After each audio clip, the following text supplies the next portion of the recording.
নমস্কার বন্ধুরা, কৃষ্ণ ইলেকট্রনিক্সের পক্ষ থেকে আপনাদের সকলকে স্বাগত জানাচ্ছি। তা আরও একটি ভিডিও নিয়ে আপনাদের সামনে উপস্থিত হলাম। তো এই বিষয়ে টপিক হলো কিছু সার্কিট বোর্ড আমরা বানিয়েছি, যেগুলো বিষয়ে আপনাদেরকে ডিটেলস বলবো এখন। এই যে সার্কিট বোর্ডটা দেখছেন, এটা হচ্ছে যে কোনো অ্যাম্পলিফায়ার বলুন, হোম থিয়েটার বলুন, সব কিছুর ক্ষেত্রে ট্রান্সফর্মার প্রোটেকশান।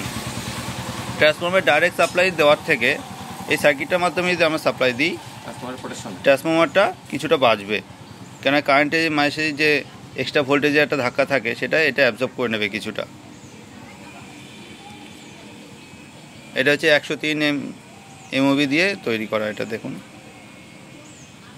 ছবিটা আসছে না, ক্লিয়ার হচ্ছে না।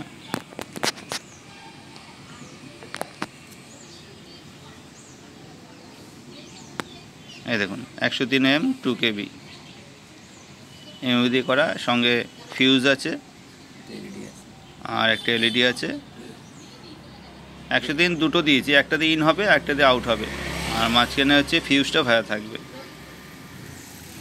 এটা সাপ্লাই দিলেই এলইডিটা গ্লো করবে। আর এই এলইডির জন্য রেজিস্ট্যান্স ইউজ করেছি আমরা।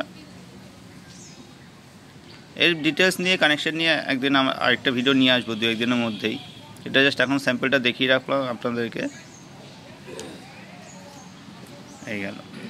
আর আরেকটা যে বোর্ড আছে, এটা হচ্ছে ব্রিজ রেকটিফায়ার।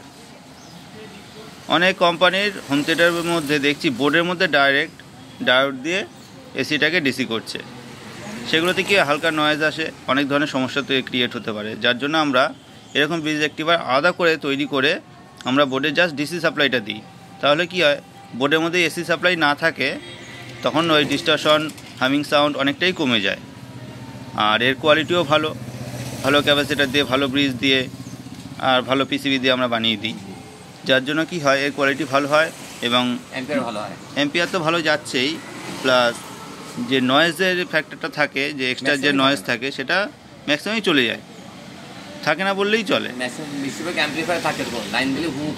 আর এটা হচ্ছে dual supply, plus voltage minus voltage এবং মাঝখানটা জিরো বা গ্রাউন্ড।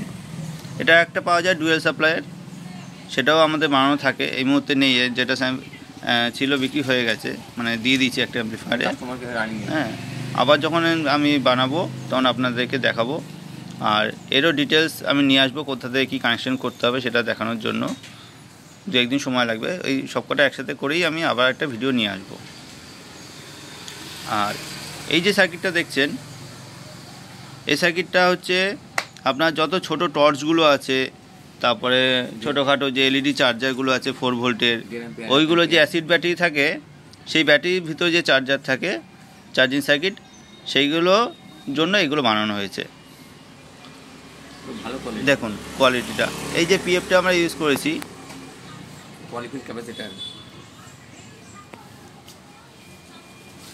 105 যে 450 ভোল্ট, এই পিএফের কোয়ালিটিটা সবথেকে বেস্ট, খুবই ভালো।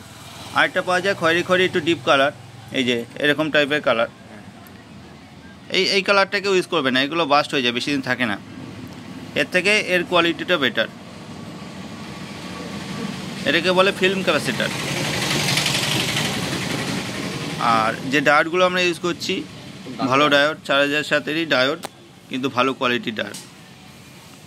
আর সঙ্গে আমরা যে ক্যাপাসিটারটা ইউজ করছি, দেখুন এটা হচ্ছে কেলটন কোম্পানির original capacitor, 220 micro by 25 volt. মানে কোয়ালিটির দিক থেকে কোনো কিছুতে আমরা কম্প্রোমাইজ করিনি। এই যে এলইডিটা ইউজ করেছি পাওয়ার সাপ্লাইয়ের জন্য, এটাও এডিএম কোম্পানি, ভালো গ্লো এবং গ্লোনেসটা খুব বেশি ওর, লোকালগুলোর থেকে খুব ভালো। এডিএম কোম্পানি এলইডির নাম করা, এলইডির জন্য এডিএম কোম্পানি। আচ্ছা, আরও একটা এক্সট্রা আমরা অপশান অ্যাড করেছি, সেটা হলো জেনার ডায়োড। এই দেখুন,